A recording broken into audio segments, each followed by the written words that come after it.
Hey guys, it's Taylor here from Adreno. Today we're going to be talking about different types of guns and what's going to be the best gun for you. Here we've got a fiberglass two-piece pole spear.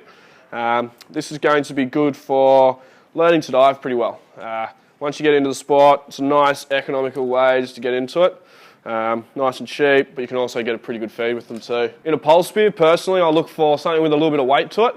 That way you know it's going to fly through the water a little bit harder and have a bit more hitting power once you hit a fish. Biggest thing with these guys as well, I like two pieces purely because once you pull your hand spear, you're not going to see any flex compared to having a three-piece.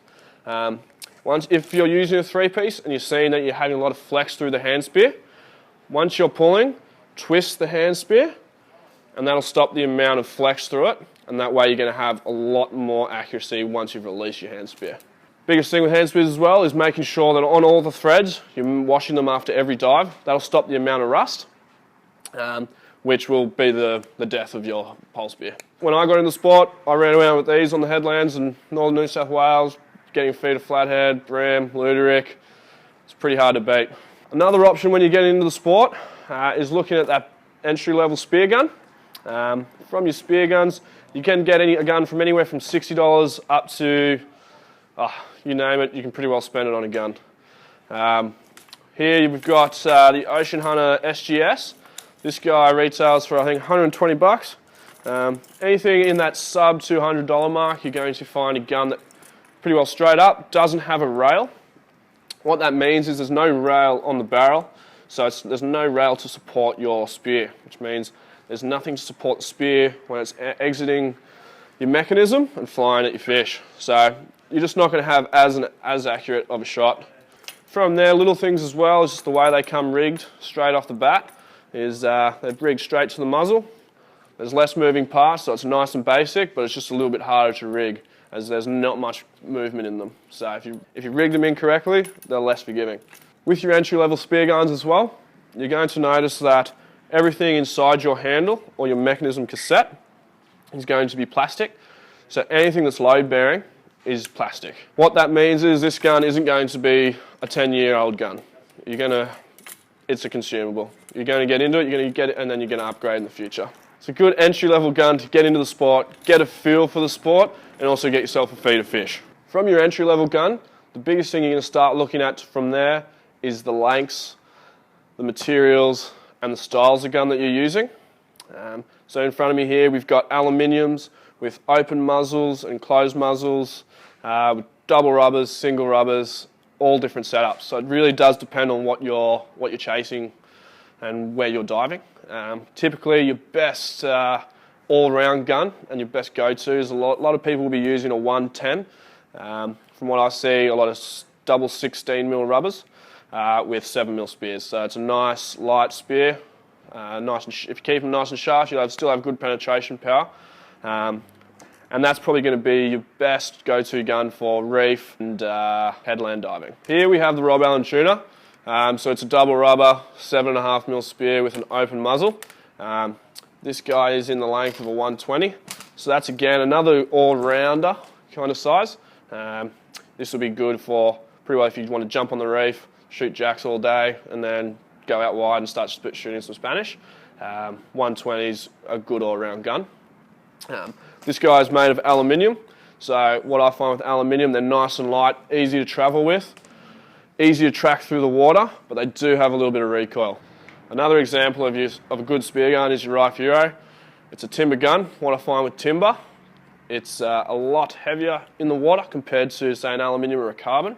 With that, though, you trade off that lightness and the easeability of tracking with the less amount of recoil that you get out of them.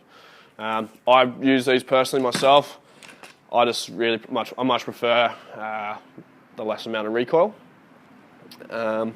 These guys again are an open muzzle. What you'll find here is looking straight down the muzzle. There's nothing blocking your line of sight. So for me, I find that I'm a lot more accurate once I have an open muzzle.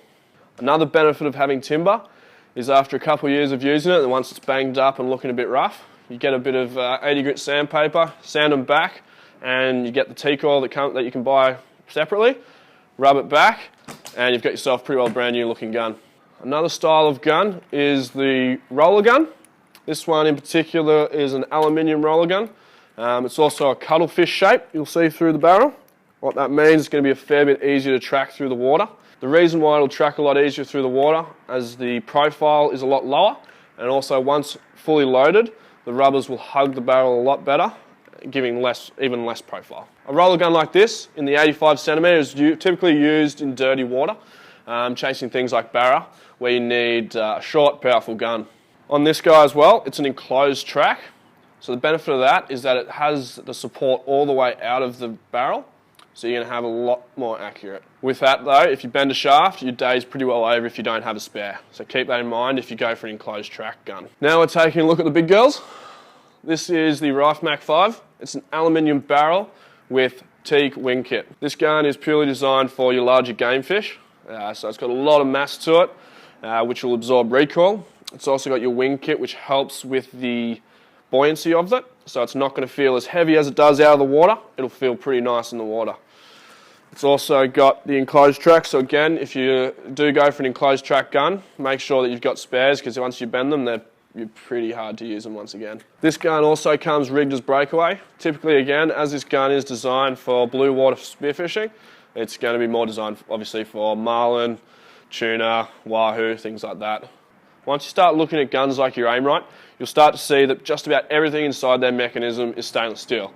What that means is you're going to have a mechanism that has no flex in it, and it's not going to deteriorate in salt and sun. It's going to pretty well last as long as you can, really. These guys come with lifetime warranty, and typically most of your guns that do have stainless steel mechanisms will come with lifetime warranty on their mechanisms. Rob Allen, Rife, Aimrite, yeah, it's pretty hard to beat for quality wise. So now we've started talking about the different styles of gun and the different materials. Let's start looking at what's going to be the best gun for you. Typically, most Spearos in their arsenal, they'll have a 110 and a 130. That is usually pretty well covers all bases for your whole day spearfishing. You can go out with your 130 and shoot wahoo. You can go back into the reefs and yeah, you can shoot jacks with your 110. Biggest tip that I think I can give you is once you have a gun, stick with that brand of gun, or that style at least.